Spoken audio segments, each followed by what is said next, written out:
Assalamu alaikum. Бул сүрөт Улуу Британияда тартылган. Өзүнүн төшөгүнө турмушка чыкты. 150 адамды чакырып, мына ушул төшөк менен официалдуу түрдө никеге туруп күбөлүк алды. А бул болсо Англияда тартылган сүрөт. Бул да болсо өзүнүн килемине турмушка чыкты. Бул өзүнүн итине турмушка чыкты. А бул казан аяк идиштерге турмушка чыгып атат.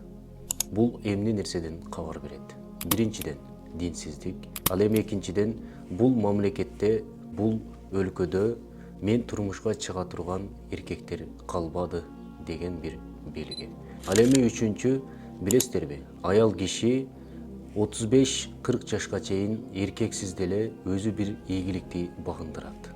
Мындайча айтканда, өзү жаш кезинде бир эркекке муктаж болбой туруп, өзү эркек кылбаган ишти кылып, мындайча айтканда чоң бир ийгиликтүү иштерди аткарып коет. Эгерде бир максат койду, ал максатынын аягына чейин чыкканга Аллах Таала ушундай аларга эрк берип койгон. Бирок но деген жери бар. Эгерде аял киши 35 жаштан 40 жаштан өтүп калган болсо, ал бирөөгө муктаж болот. Анткени Аллах Таала Кур'ан-ы Керимде «Ва халакнакум азважа» биз силерди жуп кылып жараттык дейт. Эмне себептен? Анткени бири-бирибизге бакыт, бири-бирибизге бактылуулук тартуулоо үчүн.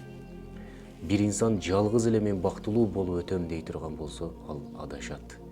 Бул турмуш, бул үй бүлө, бул жашоо.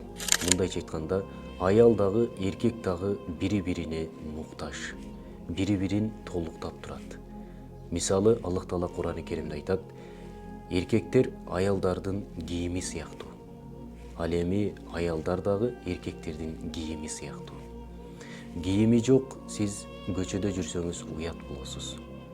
Кийими жок, көчөдө жүргөн болсоңуз күнөө кыласыз. Ошол сыңарындай бойдоктор үйлөнгөндөргө караганда көбүрөөк күнөөгө батат. Анткени көзүн сактабашы мүмкүн. Анткени башка бир жаман иштерге барып коюшу мүмкүн. Эркек киши көбүнчө нафсинин айынан күнөөгө батат.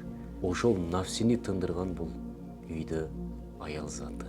Демек мындан чыкты, урматтуу аял заты. Биз сиздерди сыйлайбыз. Сиздер дагы ушул өзүңүздүн күйөөңүздү сыйлап жашаңыз. Сиз бүгүн ажырашып, бактылуулукту башка бир эркектен издеймин десеңиз, адашасыз. Кара болсо дагы күйөөңүз бар. Сасык болсо дагы күйөөңүз бар.